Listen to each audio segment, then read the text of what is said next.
بسم اللہ الرحمن الرحیم۔ محترم اساتذہ، عزیز طلبہ، شعبہ علوم اسلامیہ گورنمنٹ کالج یونیورسٹی فیصل آباد کے زیر اہتمام آج کا یہ ریسرچ سیمینار منعقد کیا جا رہا ہے، جس میں ہماری مہمان مقررہ محترمہ پروفیسر ڈاکٹر نگار سجاد ظہیر صاحبہ ہمارے سامنے رونق افروز ہو چکی ہیں۔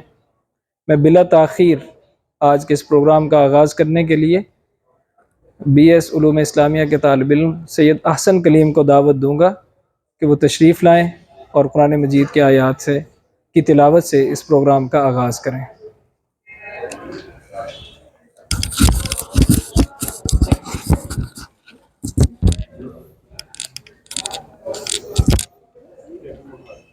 جی سر۔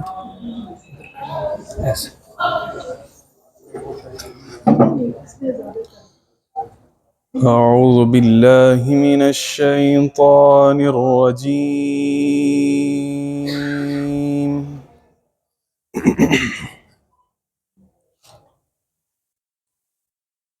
بسم اللہ الرحمن الرحیم۔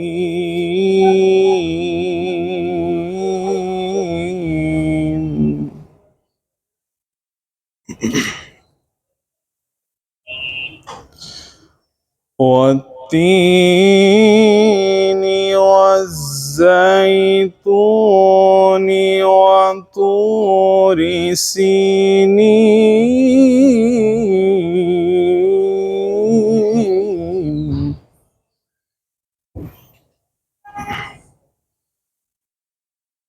وهذا البلد الأمين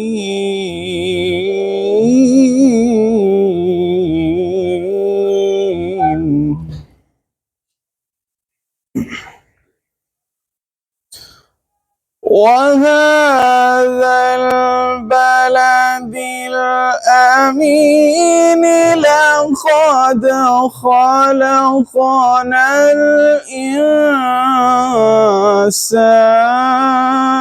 في أحسن تقويم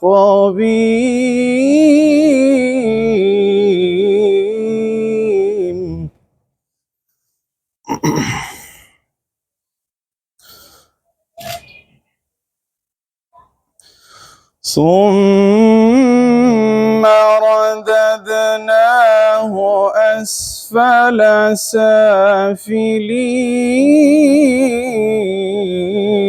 سافلين إلا الذين آمنوا وعملوا الصالحات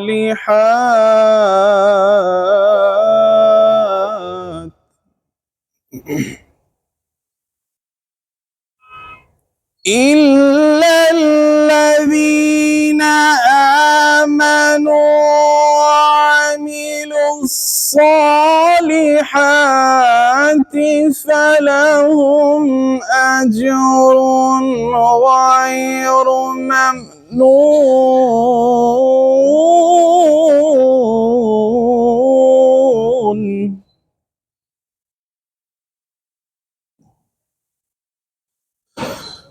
فما يكذبك بعد بالدين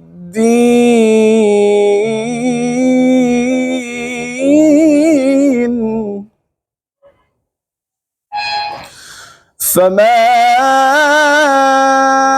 يكذبك بعد بالدين أليس الله بأحكم الحاكمين أليس الله بأحكم الحاكمين صدق الله العظيم۔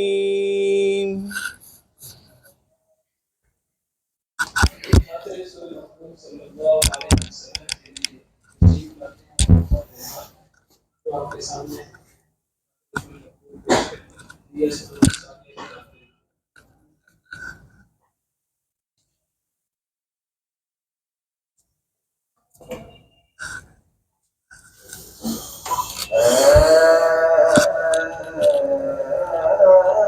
رسول امین خاتم المرسلین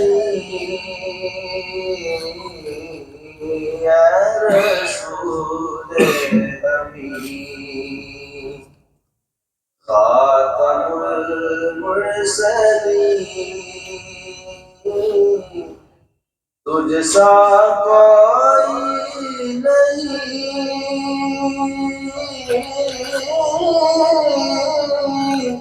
تجھ سا کوئی نہیں ہے عقیدہ یہ اپنا بصدق و یقین تجھ سا کوئی نہیں تجھ سا کوئی نہیں اے رسول امین تیرا سکہ رواں جہاں پہ ہوا اس زمین پہ ہوا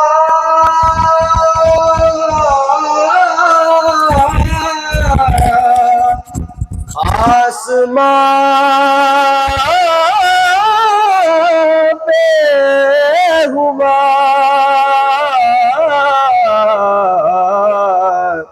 تیرا سکہ رواں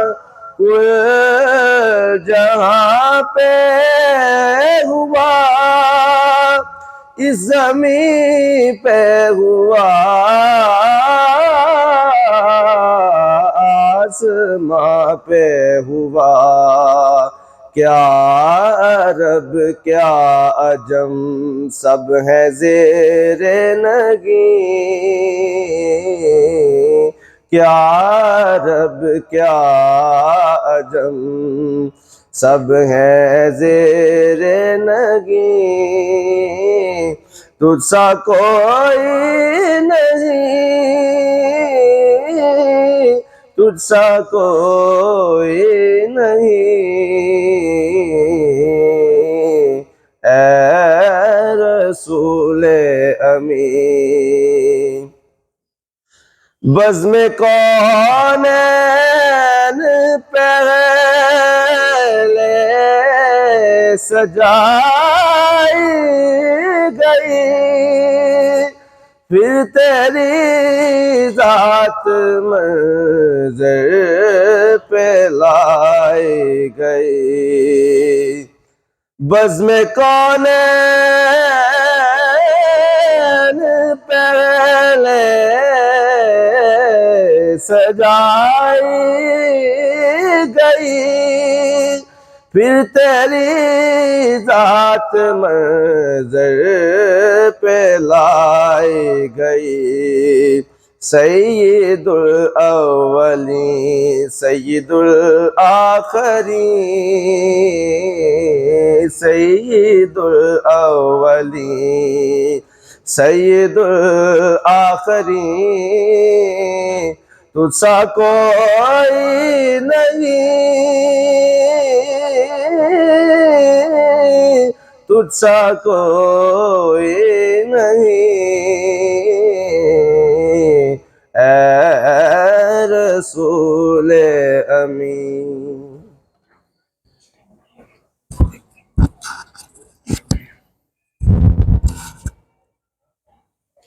نعت رسول مقبول صلی اللہ علیہ وسلم پیش کر رہے تھے محمد ریحان۔ اب میں محترم ڈاکٹر یاسر عرفات آوان صاحب کو گفتگو کے لیے دعوت دوں گا تو ہماری آج کے معزز مہمان کو خوش آمدید بھی کہیں اور آج کے اس قومی سیمینار کی غرض و غایت شرکاء کے سامنے رکھیں۔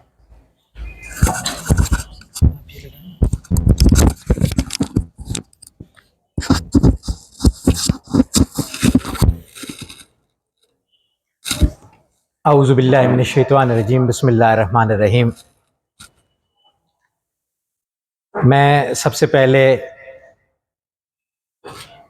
ہمارے اس شعبہ کی، ہماری اس جامعہ کی مہمان خصوصی اور اس علمی نشست میں بطور مقرر ہمارے درمیان موجود پروفیسر ڈاکٹر نگار سجاد ظہیر صاحبہ کو خوش آمدید کہتا ہوں۔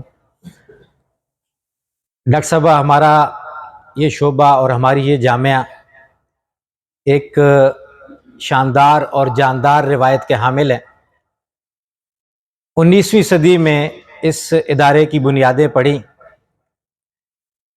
گبن کے حوالے سے آپ نے گفتگو کرنی ہے۔ 1895 میں گبن پیدا ہوا اور 1897 میں اس ادارے کی بنیاد پڑی، ابتدائی طور پر پرائمری سکول کے طور پر، اور پھر کالج کے طور پر، اور پھر اب ایک مستقل بڑی جامعہ کی صورت میں یہ ادارہ موجود ہے۔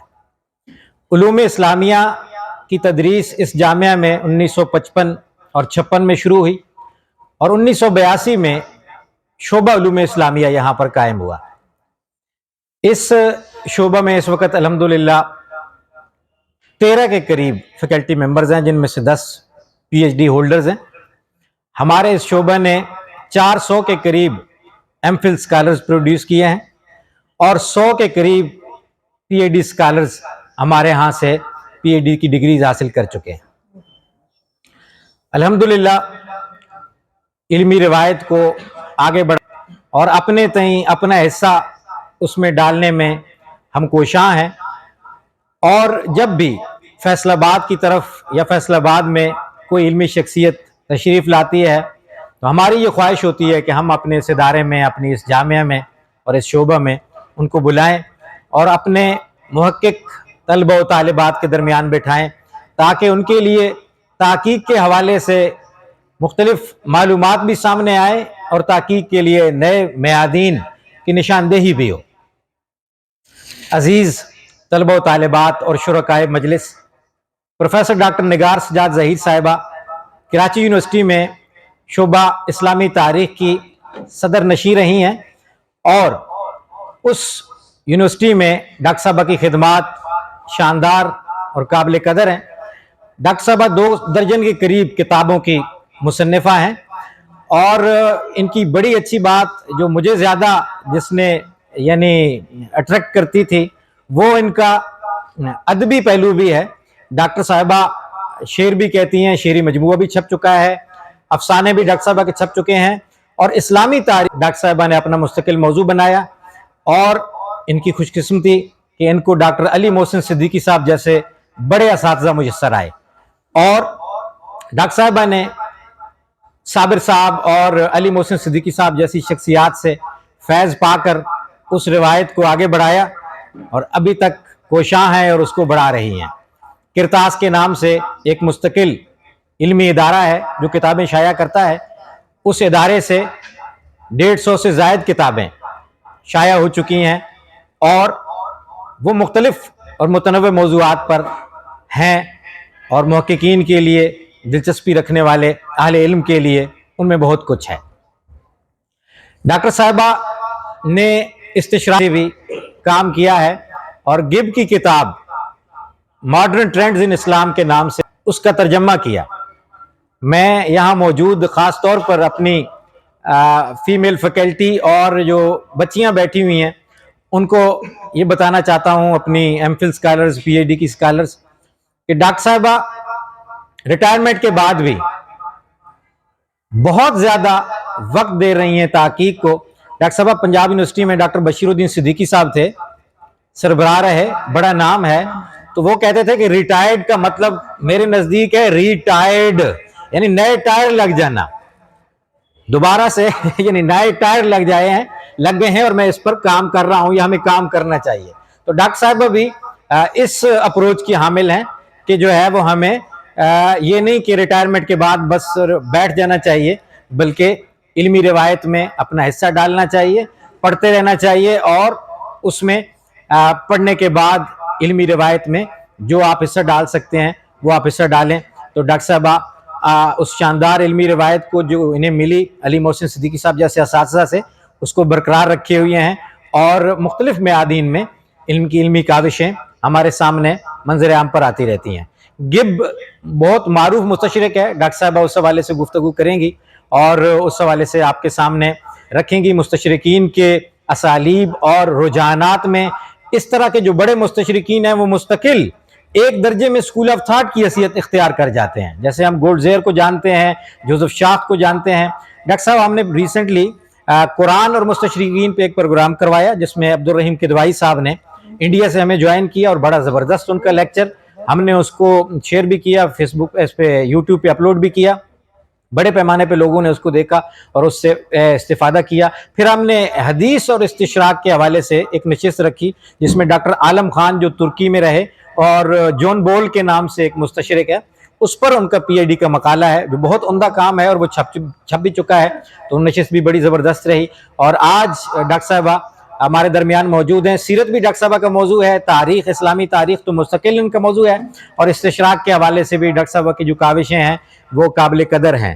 ہم ایک بار پھر ان کو دل کی اتھاہ گہرائیوں سے خوش آمدید کہتے ہیں, اور امید کرتے ہیں کہ ڈاکٹر صاحبہ کی گفتگو آپ سب کے لیے سود مند اور فائدہ مند ثابت بھی ہوگی. اور ڈاکٹر صاحبہ گفتگو فرمائیں گی اور اس کے بعد جو ہے وہاں اس کو اوپن کریں گے, آپ لوگ سوال بھی کر سکیں گے, اپنا حصہ بھی ڈال سکیں گے, اور ڈاکٹر صاحبہ سے رہنمائی لینا چاہیں گے تو وہ بھی آپ لے سکیں گے. میں اب چاہوں گا اور دعوت دوں گا پروفیسر ڈاکٹر نگار سجاد ظہیر صاحبہ کو کہ وہ HAR گب عہد جدید کا مستشرق کے عنوان سے اپنے حاصلات تحقیق ہمارے سامنے رکھیں. پروفیسر ڈاکٹر نگار سجاد ظہیر صاحب.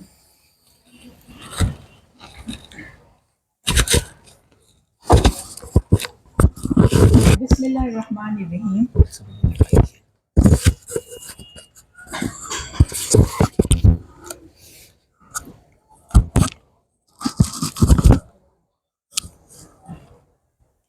بسم اللہ الرحمن الرحیم. میں سب سے پہلے تو ڈاکٹر یاسر عرفات صاحب, بڑا ہسٹوریکل نام ہے, ابھی ہم اسی نام پر بات کر رہے تھے, ان کی میں انتہائی شکر گزار ہوں کہ انہیں جب معلوم ہوا کہ میں فیصل آباد سے گزروں گی, سیالکوٹ میں گئی ہوئی تھی ایک کانفرنس میں, سیرت کانفرنس میں, تو انہوں نے کہا کہ آپ ہماری طرف ضرور آئیں اور ہمارے اسٹوڈنٹ سے گفتگو کریں. تو میں ان کی انتہائی شکر گزار ہوں. ویسے GC یونیورسٹی اس بہت ہی تاریخی یونیورسٹی میں 2-3 دفعہ پہلے بھی آ چکی ہوں, لیکن وہ شعبہ اردو میں آئی تھی کانفرنسز کے حوالے سے. شعبہ اسلامی اسٹڈیز میں میرا یہ پہلا موقع ہے کہ آپ لوگوں سے بات کرنے کا.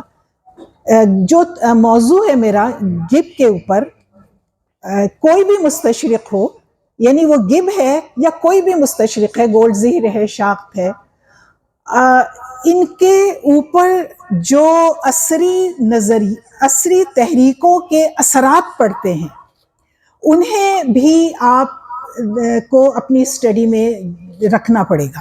یعنی کسی بھی شخص کو, چاہے وہ گب ہو یا کوئی بھی ہو, کوئی بھی اورینٹلسٹ ہو یا کوئی بھی لوکل مسلمان مورخ ہو, کسی کو بھی پڑھتے ہوئے آپ کو اس کے عہد کو ضرور دیکھنا ہوتا ہے کہ اس کے عہد میں کیا کچھ چل رہا تھا, کون سے نظریات پہ نپ رہے تھے, یا اور پیچھے سے کون سے نظریات چلے آ رہے تھے جس کے زیر اثر اس نے اپنی تحریری کاوشیں جو ہیں وہ علمی دنیا کو پیش کی.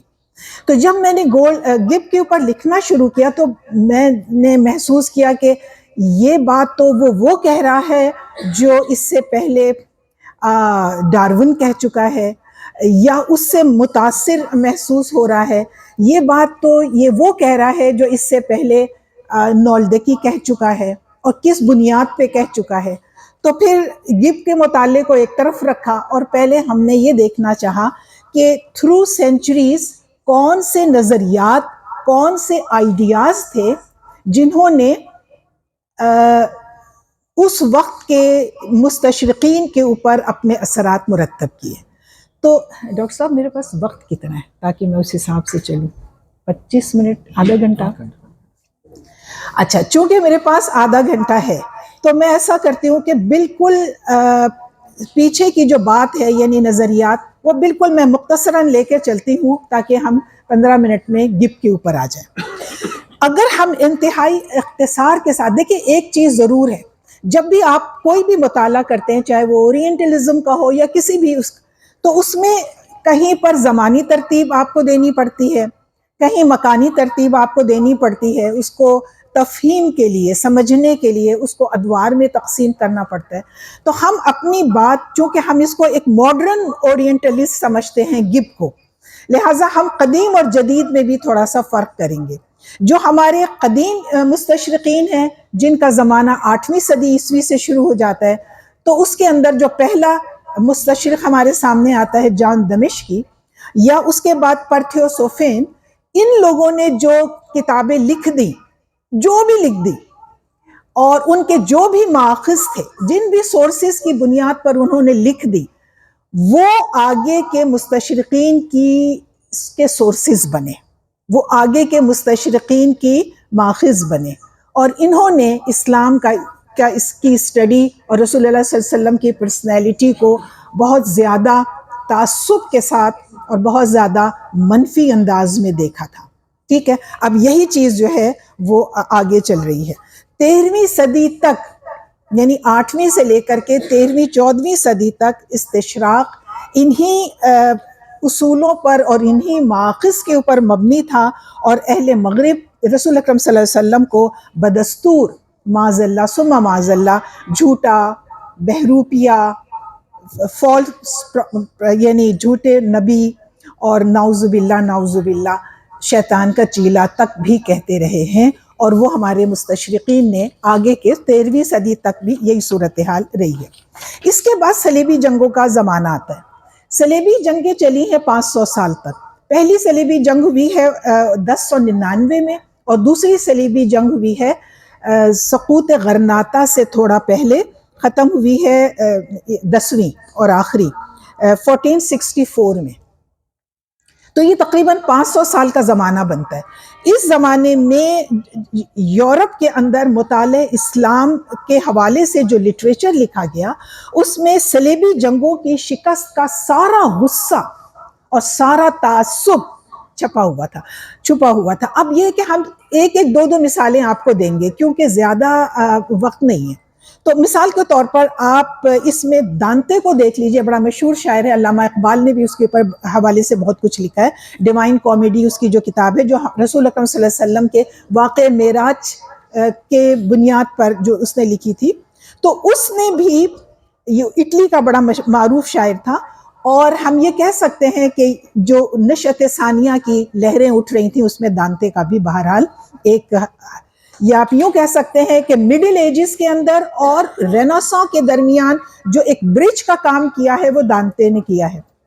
تو اس نے بھی جو ڈیوائن کامیڈی لکھی، اس میں اسلام کو کیا کچھ نہیں کہا گیا، اور یہاں تک کہ اس نے جو صلیبی جنگوں میں شہید ہونے والے جو ان کے لوگ تھے، یعنی جو عیسائی جو جنگ میں مارے گئے، ان کا تو نام لے کر کے وہ بتاتا ہے کہ وہ جنت میں ہے، اور جنت میں اتنی ان کو مطلب اتنا ان کے ساتھ اچھا سلوک ہو رہا ہے، اور ان کو اتنی نعمتیں میسر ہیں. اور رسول اللہ سمیت رسول اکرم صلی اللہ علیہ وسلم، ان کے صحابہ کرام، اور ساتھ ہی ساتھ صلاح الدین ایوبی کو، جو ان کے دل کا کھٹکا تھا سب سے زیادہ، کیونکہ صلاح الدین نے ہی بیت المقدس کو فتح کر لیا تھا، جو ان کے لیے بہت بڑا. ان سب کو وہ جہنم میں ڈال دیتا ہے. ان سب کو دانتے جہنم میں مست شدہ صورتوں میں ڈال دیتا ہے، وہ جو اپنے ڈیوائن کامیڈی لکھتا ہے، اس کو اگر آپ پڑھیں تو یہ ہمارے پاس رینیساں سے پہلے تک کا سارا زمانہ جو ہے وہ ایک، جو مستشرقین جو آئے ہیں انہوں نے بڑا ہی ایک منفی رویہ رکھا ہے، بڑا متعصبانہ رویہ رکھا ہے، بہت زیادہ متعصبانہ رویہ. اس کے بعد رینیساں کا زمانہ آتا ہے. رینیساں کو یا نشأت ثانیہ کو آپ کوئی تحریک نہ سمجھیے، میرے خیال سے وہ ایک ذہنی رویہ تھا. وہ ایک ذہنی رویہ زیادہ درست لفظ ہے، وہ ایک ذہنی رویہ تھا. اور یہ اٹلی سے رینیساں ادب سے اس کا آغاز ہوا، اور پھر اس کے بعد وہ پورے مغرب میں پوری مغربی دنیا میں رینیساں پھیل گیا. اور رینیساں کا مطلب ہی یہ ہے کہ نشأت ثانیہ یعنی دوسری زندگی کا، اس کا مطلب ہی یہ ہے کہ عقلی باتیں کی جائیں، نقلی باتوں کو چھوڑ دیا جائے. یعنی وحی یا وحی کے اوپر مبنی دیگر جو نقلی روایات ہیں ان سے جان چھڑائیں، اور جو اصلی اور عقلی روایات ہیں جن کو ہمارا عقل مانتا ہے انہیں ہم لے کر کے آگے چلیں گے تو ہم ایک نئے دور میں داخل ہو سکتے ہیں. یہیں سے ہم دیکھتے ہیں کہ اصلاح دین کا یعنی ریفارمیشن کا تصور پیدا ہوا. کیوں؟ اچھا، اب جب ریفارمیشن کا دور پیدا ہوا یعنی مذہب کے اندر آپ اصلاح کریں. یہاں جب ہم مذہب کہتے ہیں تو اس سے ہماری مراد ہوتی ہے دین عیسوی، اسلام نہیں. اسلام کا تو کیس ہی الگ ہے، لیکن جب ہم مذہب کہہ رہے ہیں مستشرقین کے حوالے سے تو اس سے مراد ہے دین عیسوی. تو یہاں پر ریفارمیشن کا دور شروع ہوا، یعنی عیسوی مذہب میں جو غیر عقلی باتیں ہیں انہیں نکالا جائے. اور اب ہم اس دور کے حوالے سے اگر ہم ایک نمائندہ نام لینے کی کوشش کریں تو وہ آ جائے گا پروٹسٹنٹ مذہب کا جو بانی تھا مارٹن لوتھر. مارٹن لوتھر خود یہ جو کلیسا کی ہیرارکی ہے اس کے اندر وہ پادری تھا، یعنی وہ خود بڑی اچھی جگہ پر تھا، لیکن اس نے سب سے زیادہ حملہ کیا پوپ کے اوپر اور کلیسا کے اوپر. اور اس نے کہا ساری الٹی سیدھی باتیں اور ساری غیر عقلی باتیں، ساری غیر سائنٹیفک باتیں یہیں سے جنریٹ ہو کر کے آ رہی ہیں. لہٰذا اس نے بڑا ہی سخت رویہ رکھا اپنے مذہب کے لیے. لیکن پھر یہ اس سے بھی زیادہ سخت رویہ اس کا ہمیں نظر آتا ہے اسلام کے حوالے سے. لہٰذا وہ رسول اکرم صلی اللہ علیہ وآلہ وسلم کو اپنے پوپ سے بھی زیادہ نعوذ باللہ بدتر قرار دیتا ہے، اور وہ کہتا ہے کہ یہ جو رسول اللہ صلی اللہ علیہ وآلہ وسلم ہے 10 برے خطابات کے ساتھ وہ کہتا ہے کہ یہ عیسائیت کے سب سے بڑے دشمن ہیں. اب نشأت ثانیہ کا جو دور ہے 200-300 سال کا، اس میں بہت ساری ہسٹورینز آئے ہیں، لیکن ہم ہر دور سے بس ایک نمائندہ پرسنالٹی کو لے رہے ہیں تاکہ اپنی بات وقت پر ختم کر سکیں. اچھا، اس کے بعد ہمارے سامنے 16ویں اور 17ویں اور 18ویں صدی آتی ہے. یہ استعمار کی صدیاں ہیں، یہ امپیریلسٹک سینچریز ہیں. اس کے اندر ہالینڈ، فرانس اور برطانیہ یہ ایک بڑی امپیریلسٹک پاور کے طور پر سامنے آتے ہیں جنہوں نے مشرقی ممالک کو اپنا غلام بنایا. اور اس دور میں چونکہ ان کا ڈائریکٹ لنک ہو گیا مسلمان ممالک سے اور مشرقی ممالک سے، تو ان کو ایک نیا سورس مل گیا. یعنی اب پہلے وہ کیا کرتے تھے؟ پہلے جو ان کے پاس بازنطینی روایات تھیں یا جو ان کے پاس لاطینی روایات تھیں انہی کی بنیاد پر وہ اسلام کے بارے میں اور رسول اللہ کے بارے میں لکھ دیتے تھے. لیکن اب جب وہ مسلمانوں سے براہ راست ملے، کیونکہ کسی نے ہندوستان پہ قبضہ کر لیا، کسی نے مصر پہ قبضہ کیا، کسی نے عراق، شام، یہ سارے علاقے، ان سارے علاقوں کے اوپر فرانس یا برطانیہ کا قبضہ ہو گیا. تو یہاں آ کر کے وہ ہم لوگوں سے یعنی مسلمانوں سے ڈائریکٹ کانٹیکٹ میں آ گئے. جب یہ ڈائریکٹ کانٹیکٹ میں آئے تو پھر ان کو ہمارے سورسز مل گئے. ہمارے جب سورسز ملے تو پھر انہوں نے ان کو پڑھا، اس کے لیے پھر انہوں نے عربی زبان بھی سیکھی، اس کے لیے انہوں نے اپنی یونیورسٹیز کے اندر عربک چیئرز بنائی اور ایشیاٹک سوسائٹیز بنائی گئیں، اور انٹرنیشنلی اور یہ جو اورینٹلسٹ کی کانفرنس ہوتی ہے وہ سب منعقد کی گئی. اب ان کا رویہ تھوڑا اسٹڈیز میں سنجیدہ ہو گیا مستشرقین کا، اور اس میں صرف انہوں نے یہی نہیں کیا بلکہ انہوں نے ہمارے جو سورسز تھے وہ ادھر سے ادھر اسمگل کرنے بھی شروع کر دیے. یعنی ہمارے سورسز کو ہمارے پاس نہیں رہنے دیا. ہم غلام تھے اور وہ آقا تھے، لہٰذا چلے گی آقا کی، لہٰذا وہ ہم محکوموں کی چیزیں اٹھا کر کے لے گئے. ہمارے سارے سورسز اس وقت آپ کو پیرس میں، لندن میں، ہالینڈ میں ہر جگہ مل جائیں گے اور ہمارے پاس آپ کو نہیں ملیں گے. یہ وہی امپیریلزم کا 200 سالہ دور ہے ہندوستان میں کہ ہندوستان کا سارا علمی ورثہ جو ہے وہاں چلا گیا. مصر کا سارا علمی ورثہ وہاں چلا گیا، عراق اور شام ہر جگہ کا علمی ورثہ جو ہے وہ نکل کر کے لندن چلا گیا، پیرس چلا گیا، ہالینڈ چلا گیا. اور اس کی وجہ سے آج اورینٹلزم کے اندر جو کام انہوں نے کیا وہ ہم نہیں کر سکے، کیونکہ ہمارے سورسز غائب ہو گئے تھے، ہم سے ہمارے سورسز چھین لیے گئے تھے.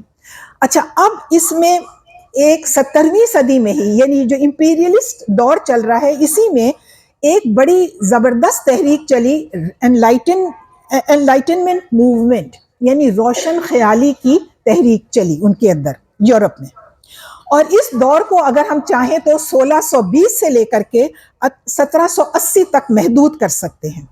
اور اس کے اندر انہوں نے دین عیسوی کو، یعنی اپنے عیسائی مذہب کے ساتھ ساتھ اب اسلام اور بدھزم اور دیگر جو مذاہب تھے، مانی اور مزدق وغیرہ دیگر مذاہب، سارے ان کا اب مطالعہ شروع کیا اور عقلی بنیادوں پر کرنا شروع کیا. اب ان کے پاس 3 طرح کے مصادر آ گئے. پہلے تو ان کے پاس ایک ہی مصدر تھا، وہی لاطینی روایات، وہی لیٹن روایات بس. لیکن اب ان کے پاس ہم دیکھتے ہیں کہ 3 طرح کے مصادر آ گئے. ایک تو وہی ان کا پرانا ذخیرہ، مڈل ایجز کا یا میڈیول ایجز کا روایتی مواد اور لیٹن ان کی جو تھی. اب ان کے پاس آ گئی اسلامی اور عربی مصادر، اور جو استعمار کے ذریعے انہوں نے حاصل کر لیے. اور تیسرا آ گیا ان کے پاس مغربی سیاحوں کے ٹریولاگ، یعنی مغربی سیاحوں نے جو سیاحتیں کی ان علاقوں میں اور انہوں نے جو اپنے سفر نامے لکھے، اس کو انہوں نے اپنا سب سے بڑا سورس بنا لیا. گبن نے بھی بنایا، وہ میں آپ کو آگے جا کے بتاتی ہوں. تو اس طرح، لیکن ایک یعنی یہ ٹھیک ہے، یہ بہت اچھی بات ہے، انلائٹنمنٹ کی سوچ، عقل سے سوچنا، کہ مطلب ایک چیز آپ کے پاس روایتاً چلی آ رہی ہے لیکن آپ اس کو عقل کی کسوٹی پہ پرکھ رہے ہیں. یہ سب چیزیں بڑی اچھی ہیں اور بڑی پازیٹیو ہیں. لیکن ہمیں افسوس اس وقت ہوتا ہے جب بعض مستشرقین نے اس کو بھی نیگیٹیولی یوز کیا. اچھا، 18ویں صدی سے ہم جدید استشراق کا دور لے سکتے ہیں. یعنی اگر ہم نے استشراق کو قدیم اور جدید میں ڈیوائڈ کیا تھا، تو اب 18ویں صدی سے ہم جدید استشراق کا دور شروع کر سکتے ہیں. اور 18ویں صدی کی سب سے طاقتور تحریک جو ہے وہ رومانٹک موومنٹ تھی، جس کو ہم رومانوی تحریک کہتے ہیں، رومانوی تحریک. اور اس جو رومانٹک موومنٹ تھی، اس نے یورپ کے تمام فرسودہ نظام کو، تمام کلاسیکل سورسز کو اور تمام تعصب وغیرہ ان سب چیزوں کے بڑے خلاف انہوں نے سوچ کو پروان چڑھایا. اور اتنا زیادہ انہوں نے ریئیکٹ کیا روایتی چیزوں کے اوپر کہ پورا یورپ آپ سمجھ لیجئے کہ ہل کے رہ گیا، کیونکہ ان کے مذہب کی بنیادیں ہل گئیں اور ان کے پورے کلچر کی بنیادیں ہل کے رہ گئیں. زندگی کے ہر میدان میں یہ جو رومانٹک موومنٹ تھی، اس کے اثرات محسوس کیے گئے. اور یہ جو تحریک تھی، یہ کلاسیکی، it was directly against to the classical ideas. ہر جو نقش کہن تم کو نظر آئے مٹا دو، بس یہ اس طرح کی ایک تحریک تھی. اب اس تحریک میں جس طرح کے مستشرقین سامنے آ رہے ہیں، وہ اتنے باعث نہیں رہ سکتے، ٹھیک ہے نا، کیونکہ ان کو اب اپنے زمانے کو ایڈریس کرنا ہے، اپنے زمانے کے نوجوانوں کے دماغوں کو ایڈریس کرنا ہے. اب وہ کیسے وہ پرانی باتیں دہرا کر کے نوجوانوں کے اور اپنے زمانے کے لوگوں کے ذہنوں کو متاثر کر سکتے ہیں. لہٰذا اب انہوں نے نقلی اور بناوٹی اور مصنوعی اور منفی چیزوں کو چھوڑا اور اس بات کی دعوت دی کہ مذاہب کا مطالعہ افہام و تفہیم کے ساتھ اور عقلی بنیادوں پر کیا جانا چاہیے. اور اسی کے نتیجے میں ہمیں کارلائل کی کچھ تحریریں نظر آتی ہیں اور کچھ. مگر ایک بات آپ غور کریں کہ ہر صدی میں کچھ نہ کچھ اچھے نظریات یورپ میں آ رہے ہیں، لیکن ان کے اتنے اچھے اثرات ہمیں نظر نہیں آ رہے ہیں ان کے اوپر. لہٰذا 18ویں صدی میں بھی جبکہ رومانٹک موومنٹ اپنے عروج پر تھی، ہمیں کچھ مستشرقین ایسے ضرور نظر آتے ہیں جنہوں نے روایتی مصادر سے ہٹ کر اسلام، پیغمبر اسلام اور تاریخ اسلام کے اوپر لکھا ہے. مثال کے طور پر ایچ ریلان کا نام ہے. اس نے اسلام کے اوپر بہت ہی انبائسڈ ہو کر کے لکھا ہے، اور شاید یہ پہلا مستشرق ہے 18ویں صدی کا جس نے رواداری کا مظاہرہ کیا اور پہلی بار یہ تحریک چلائی کہ مشرق کو اسی کے مصادر سے اور اسی کے مراجع سے سمجھنا چاہیے، بجائے اس کے کہ ہم اپنی لیٹن اور بازنطینی روایات کے اوپر زیادہ. یہ پہلا مورخ ہے جسے ہم کہہ سکتے ہیں ایچ ریلان، جس نے رسول اکرم صلی اللہ علیہ وسلم کے ساتھ ایک انصاف کا معاملہ کیا.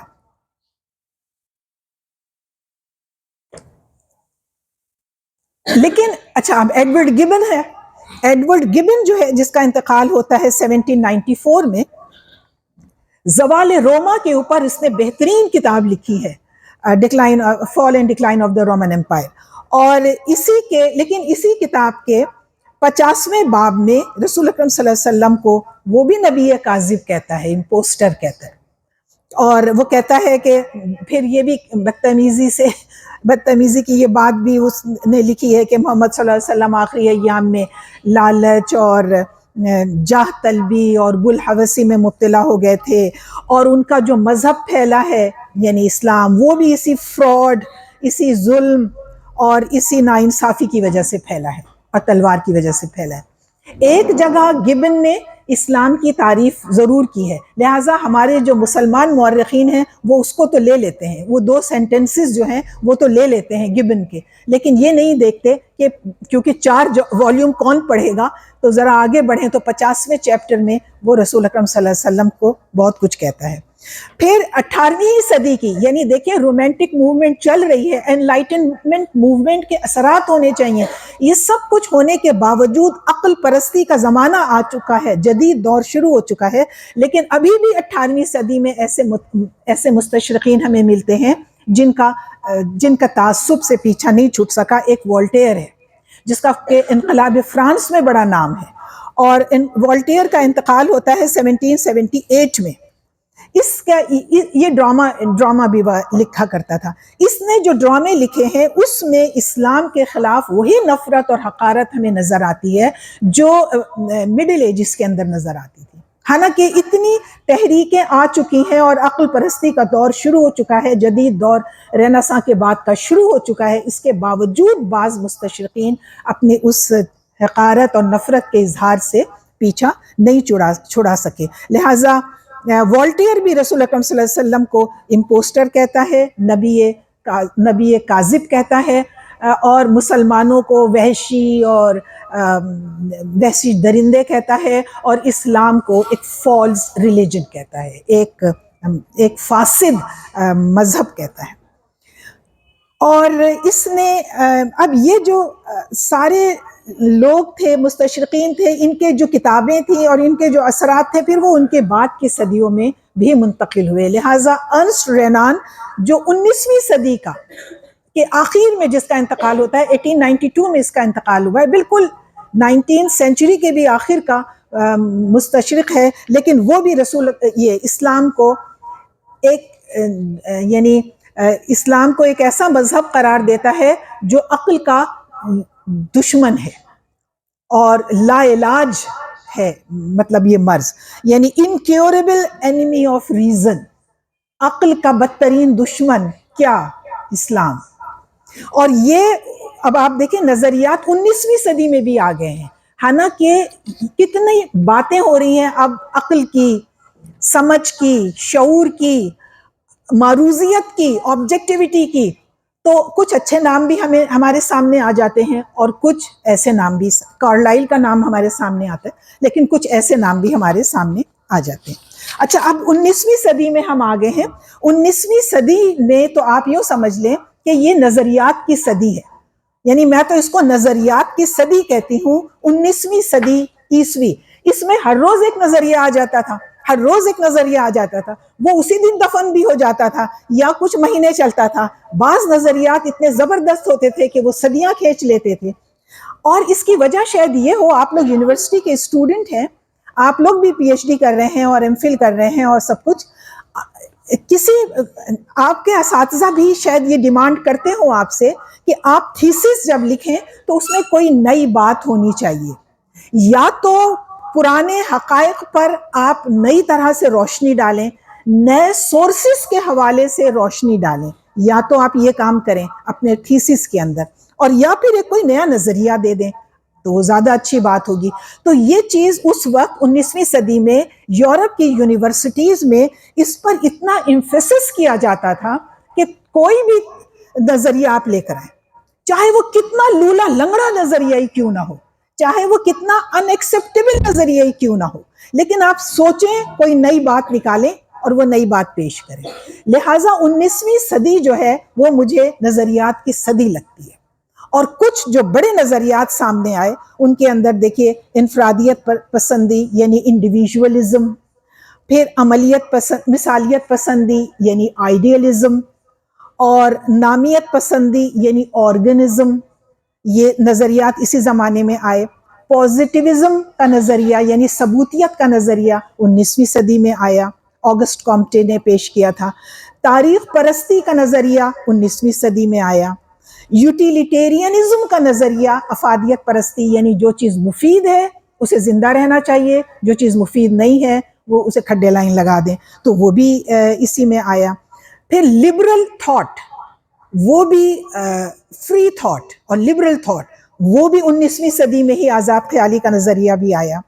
اور سب سے زیادہ امپورٹنٹ جس نے ہمارے گب کو بھی متاثر کیا، ان سب نے بھی کیا، لیکن گب کو براہ راست جس نظریے نے متاثر کیا وہ ڈارون کا نظریہ تھا، ڈارونزم تھا. اور ابھی میں آپ کو آگے بتا دوں گی کہ اس کا کس طریقے سے گب نے، وہ دیکھیے ڈارون نے جو اپنا تھیری پیش کی تھی وہ اس کا خود کوئی ثبوت نہیں دے سکا، اور اس کے بعد آنے والے سائنسدان بھی اس مسنگ لنک کی تلاش میں تھے جو ایوولوشن کے پروسیس میں انسان اور بندر کے بیچ میں ہے. وہ کدھر ہے؟ وہ مسنگ لنک کسی کو نہیں مل سکا، آج کے سائنسدانوں کو بھی نہیں مل سکا، اور جدید دور کے سائنسدان تو اس سے پیچھا چھڑا رہے ہیں اب کہ یہ ڈارونزم ایسے ہی بیکار چیز ہے. لیکن بہرحال اس نے بہت اثرات ڈالے ہیں، بہت اثرات ڈالے ہیں. اور اس طرح اچھا یہ جو نظریہ ارتقاء ہے ڈارون کا، اس کی وجہ سے کرسچینٹی بالکل شیک ہو گئی، کیونکہ کرسچینٹی یہ کہتی ہے، مذہب عیسوی یہ کہتا ہے کہ اللہ تعالیٰ نے کچھ مخصوص الفاظ ادا کیے اور ان کے نتیجے میں کائنات بن گئی.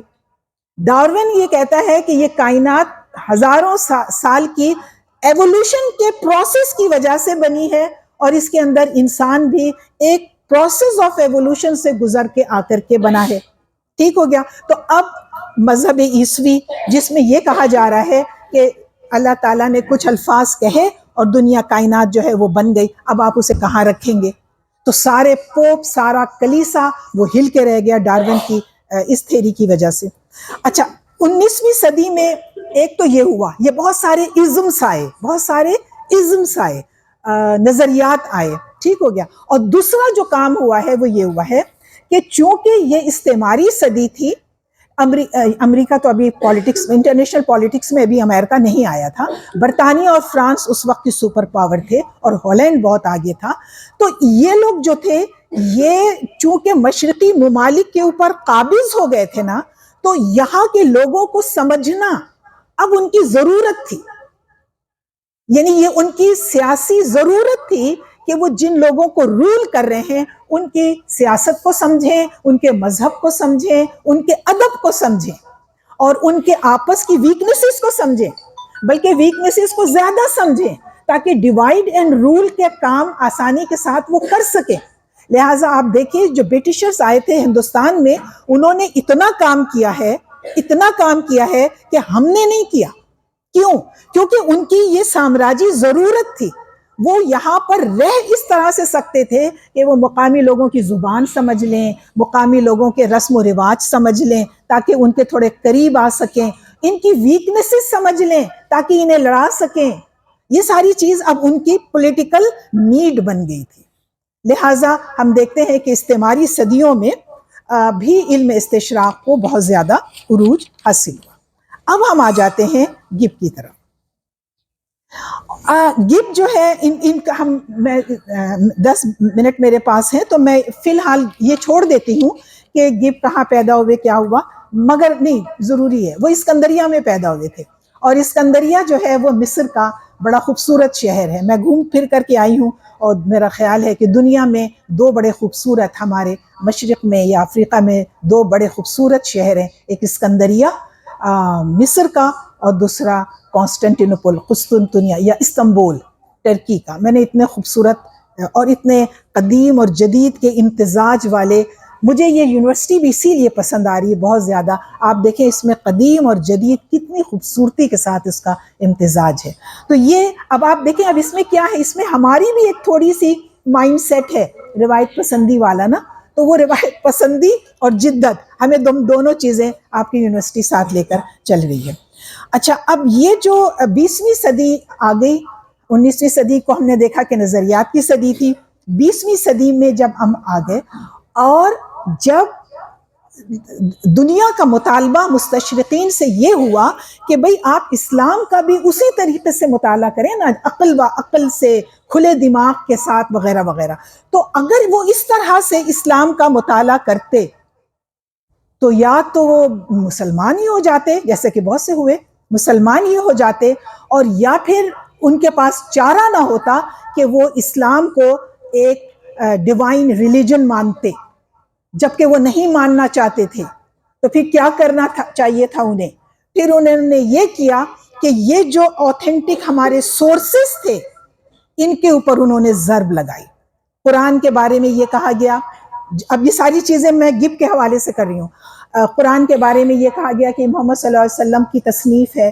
اسلام کے بارے میں یہ کہا گیا کہ یہ محمد صلی اللہ علیہ وسلم کا ایک نظریہ ہے، محمد صلی اللہ علیہ وسلم کا پیش کردہ ایک وہ ہے، اسی لیے اس کو محمدن ازم کہتے ہیں. محمدن ازم کیوں کہتے ہیں؟ ازم ان نظریات کو کہتے ہیں جو انسان پیش کرتا ہے. تو اس طریقے سے انہوں نے گویا کہ اسلام کو بھی ایک الہامی حیثیت سے اٹھا کر کے انسانی ڈھانچے میں، انفراسٹرکچر میں فٹ کر دیا. یہ کیا گیا. اور لیکن ہم دیکھتے ہیں کہ گب جو ہے یہ اس کی تھوڑی سی تو گرون اپ ہوا ہے یہ مصر کے اندر، پھر یہ لندن چلا گیا، اور London school of oriental studies سے اس نے اپنی تعلیم مکمل کی، عربی اس نے سیکھی. اور چونکہ یہ مصر میں رہا تھا لہٰذا گب کی عربی اچھی ہے، دیگر مستشرقین کے مقابلے میں میں سمجھتی ہوں گب کی عربی زیادہ اچھی ہے. اور یہاں پر جب مارگلت کا انتقال ہوتا ہے آکسفورڈ یونیورسٹی میں، تو اس کو بھیج دیا گیا آکسفورڈ یونیورسٹی میں عربک چیئر کے اوپر، اور وہ وہاں پر کافی عرصے انہوں نے کام کیا. 1975 میں گب کا انتقال ہوتا ہے. گب کی کئی کتابیں ہیں، 6-7 کتابیں ہیں. The Arab conquest in Central Asia London سے 1923 میں شائع ہوئی. عربک لٹریچر اینڈ انٹروڈکشن یہ لندن سے 1926 میں شائع ہوئی. Travel in Asia and Africa Ibn Battuta کے جو ٹریولاگ تھے وہ اس کے تلخیص شائع ہوئی ہے لندن سے 1929 میں. پھر ود اسلام ان کی ایک چھوٹی سی کتاب ہے، لندن 1932 میں شائع ہوئی. اور محمدنزم جس کو سیکنڈ ایڈیشن میں جس کا نام اسلام رکھ دیا گیا تھا کیونکہ محمدنزم نام کے اوپر بہت زیادہ کرٹیسزم آیا تھا، یہ 1953 میں انہوں نے لکھی تھی. پھر ماڈرن ٹرینڈز ان اسلام، یہ کتاب بہت مشکل ہے، گب کی مشکل ترین کتاب ہے، اور اس کا ابھی تک ترجمہ نہیں ہوا تھا. بس میں نے ہمت کر کے اس کا ترجمہ کر دیا ہے، اور اس کے کچھ نسخے جو ہیں وہ میں نے ڈاکٹر یاسر عرفات کے آفس میں رکھوا دیے ہیں، اگر آپ لوگ لینا چاہیں تو وہاں سے لے سکتے ہیں. یہ بہت مشکل کتاب ہے. اور اس کی ایک اور کتاب تھی Islamic society and the west, یہ کتاب مجھے دیکھنے کا ابھی تک موقع نہیں ملا، آکسفورڈ سے یہ شائع ہوئی 1957 میں. اس کے علاوہ ابن القلانسی کی جو تاریخ دمشق تھی اس کا ذیل بھی اس نے لکھا ہے.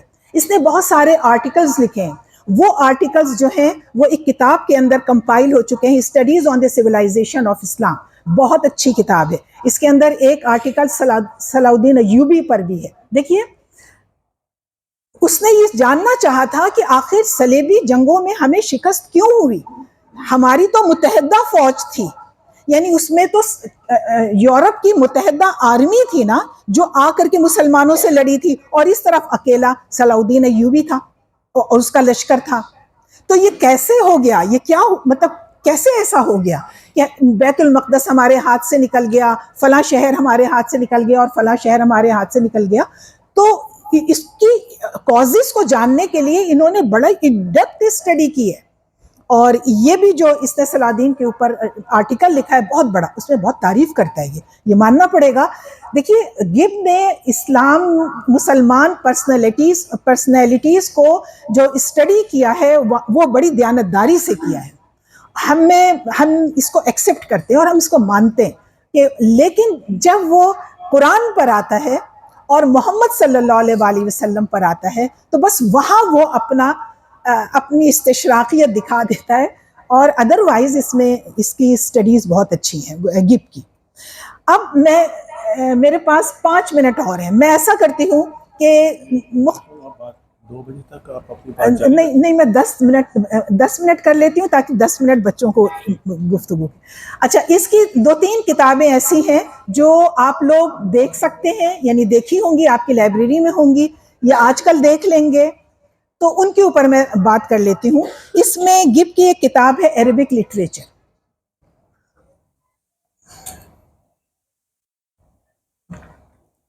اور یہ پہلی بار شائع ہوئی ہے لندن سے 1926 میں.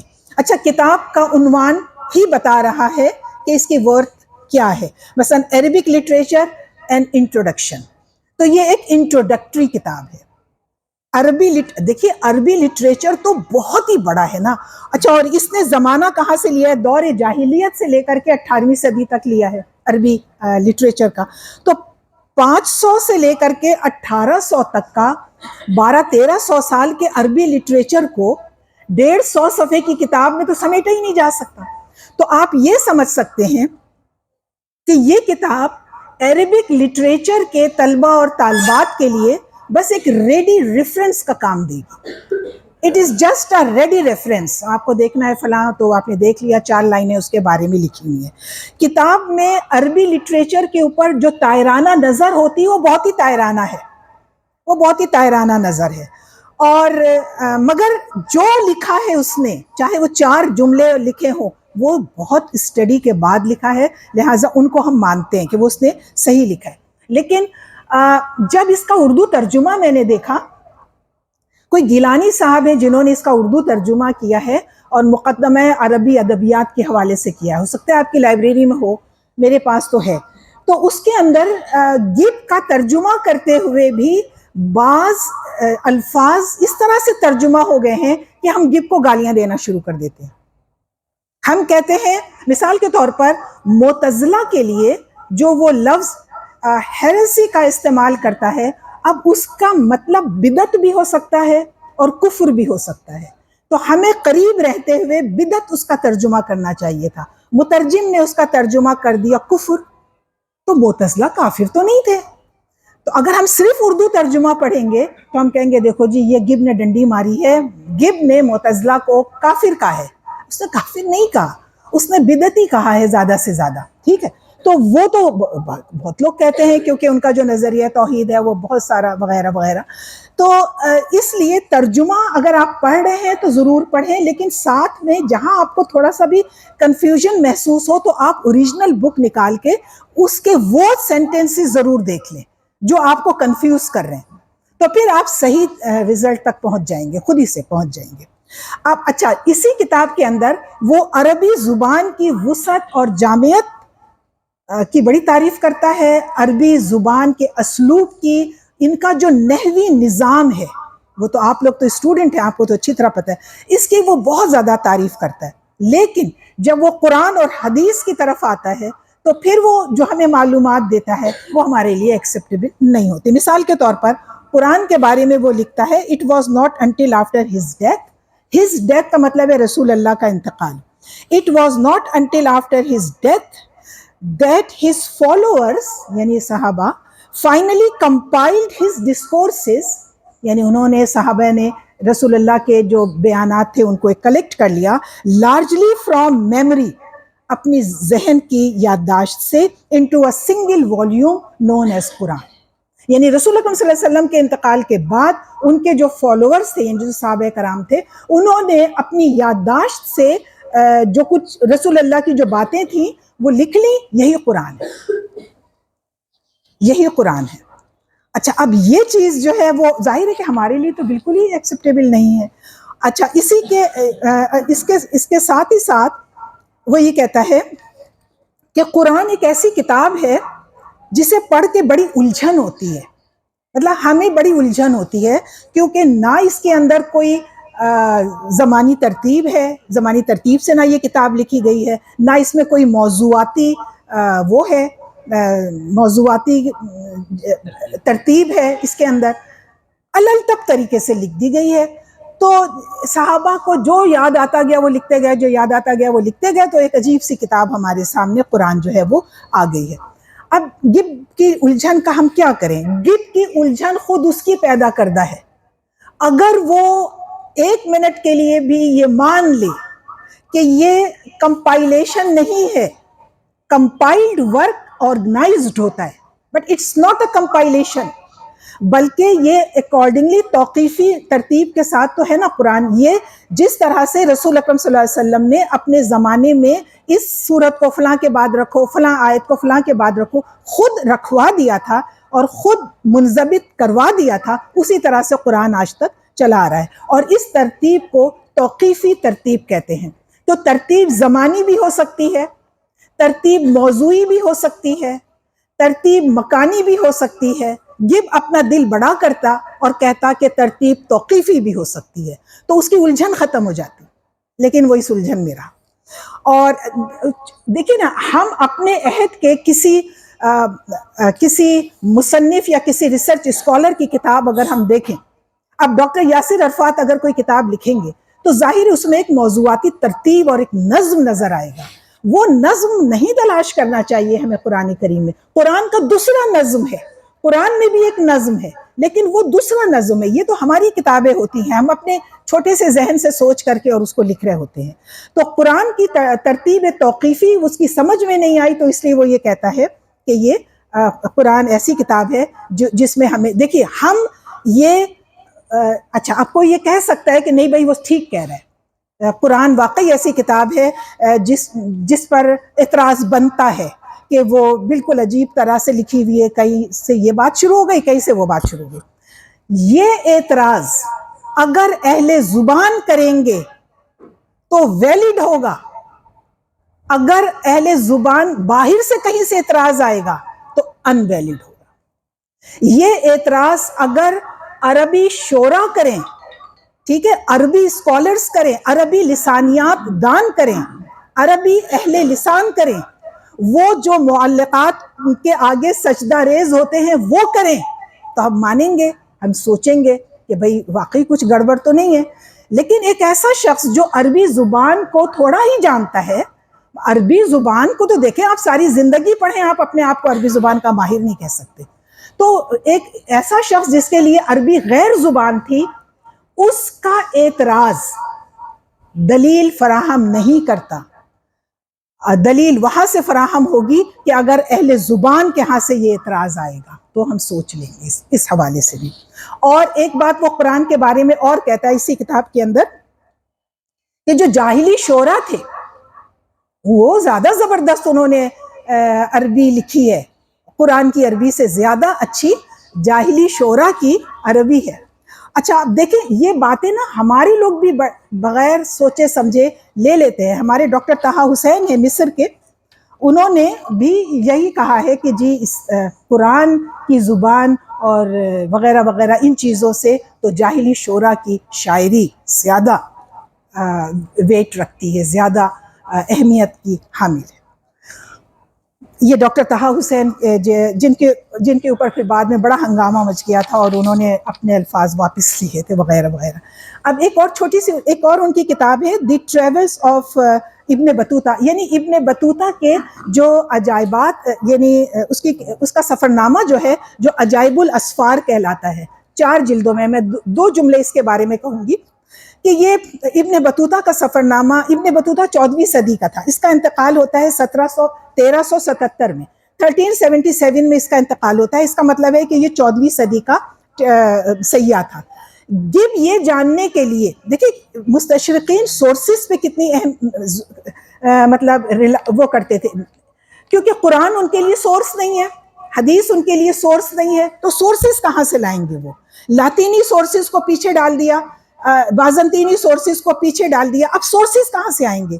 یا تو اس مسلم ہسٹری آئے گی، اور یا پھر یہ یادداشتیں، سرکاری دستاویزات، آفیشل نان آفیشل ڈاکومنٹس، اور یا پھر ٹریولاگ، وہ ٹریولاگ کو بہت امپورٹنس دیتے ہیں، یادداشتوں کو، سفر ناموں کو۔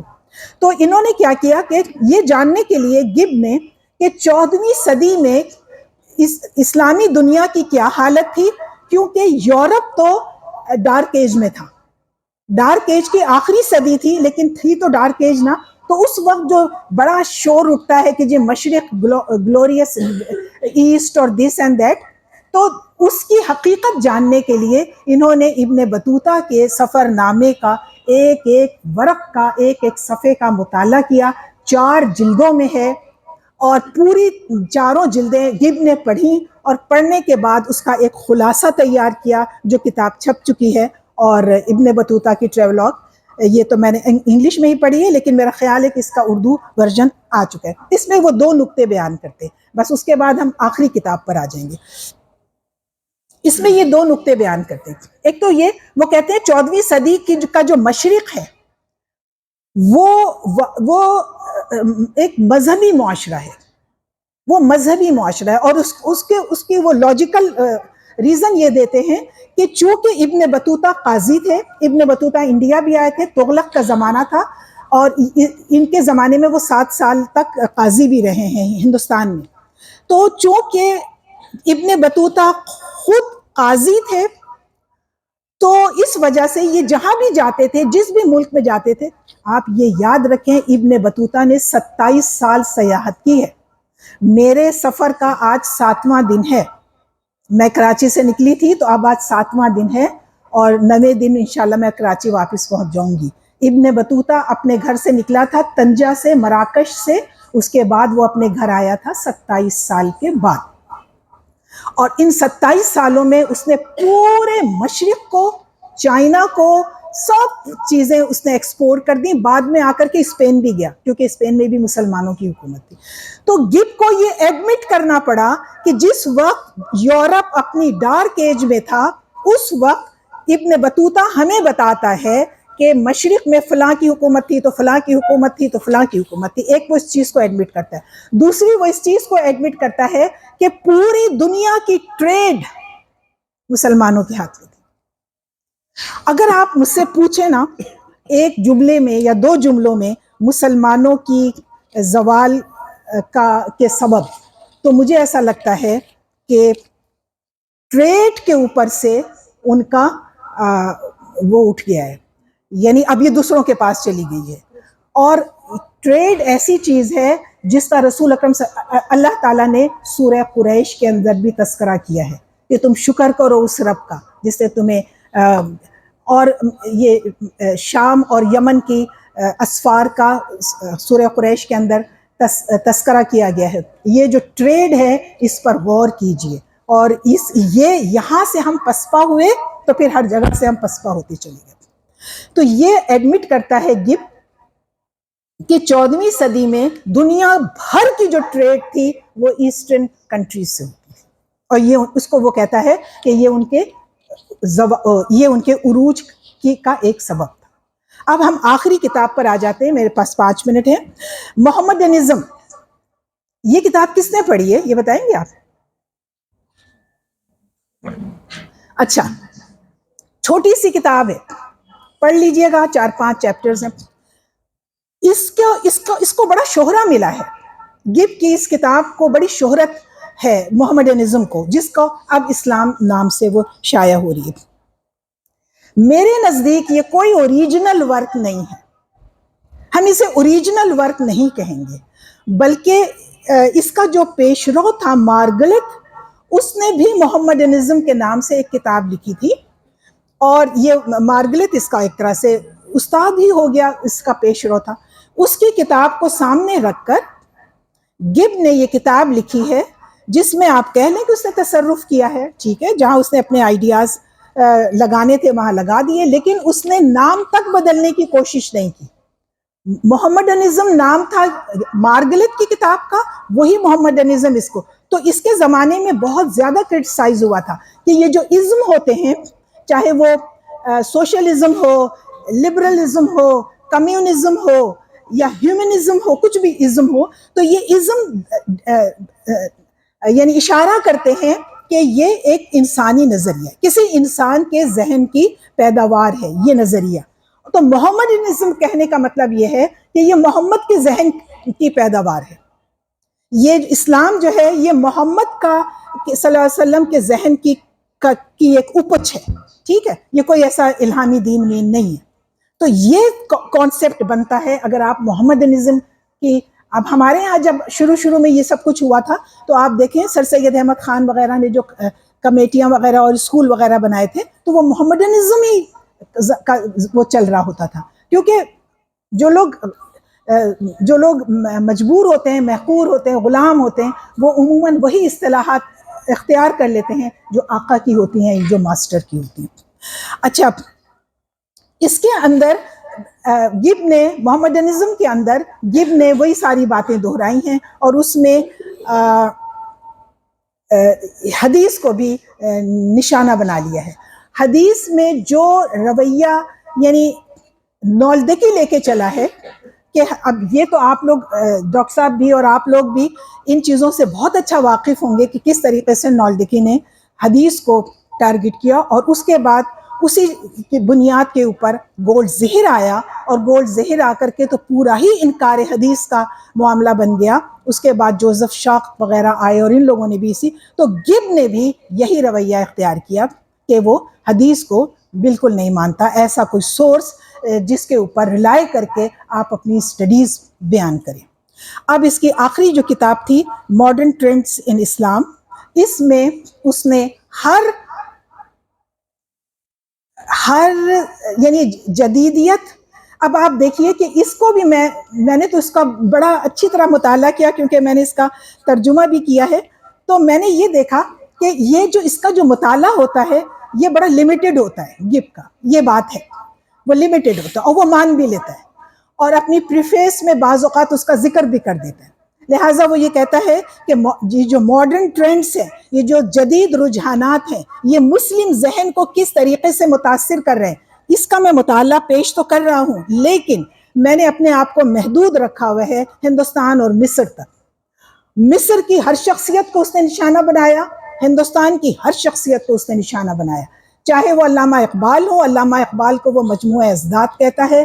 اسی طریقے سے سید امیر علی کا وہ بڑا مذاق اڑاتا ہے اور اس نے سر سید کا اور اس نے ہر ایک کا اس نے کلاس لے لی ہوئی ہے اس کتاب کے اندر. آپ پڑھیے گا، مشکل لگے گی آپ کو، لیکن آپ دیکھیں کہ کس طرح سے وہ کس اینک سے وہ ہم لوگ کو اسٹڈی کرتے ہیں.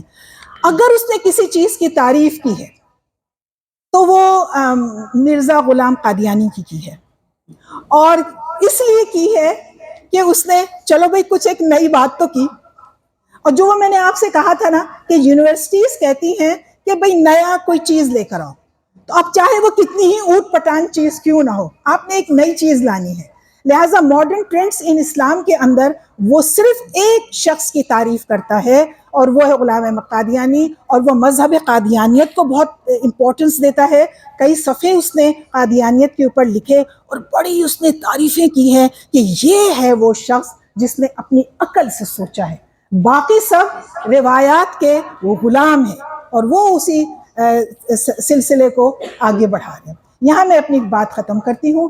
آپ لوگ مستشرقین کو اگر پڑھیں نا تو ڈاکٹر صاحب آپ کے ساتھ ہیں، اتنے اچھے اساتذہ ہیں آپ کے ماشاءاللہ، ان سے آپ لوگ لیجئے ایک ایک الگ الگ مستشرق کی اسٹڈیز کو، یا کسی ایک کتاب کو ضرور لیں آپ لوگ نا اپنے اسٹڈیز کے اندر، کسی ایک مستشرق کی کوئی ایک کتاب، لیکن پھر اس کو تھورو اسٹڈی کریں اور تھورو اسٹڈی کرنے کے بعد اس کا ایک تلخیص لکھ لیں. یعنی اگر 200 صفحے کی کتاب ہے تو 20 صفحے کی ایک تلخیص لکھ کے اپنے استاد کو دکھائیں. میں تو سمجھتی ہوں اساتذہ کرام یہاں موجود ہیں، وہ اس طرح کے اسائنمنٹ اسٹوڈنٹس کو دے سکتے ہیں اور وہ پھر آپ صحیح آپ کا مطالعہ استشراق کا بنے گا. بہت بہت شکریہ. بہت شکریہ.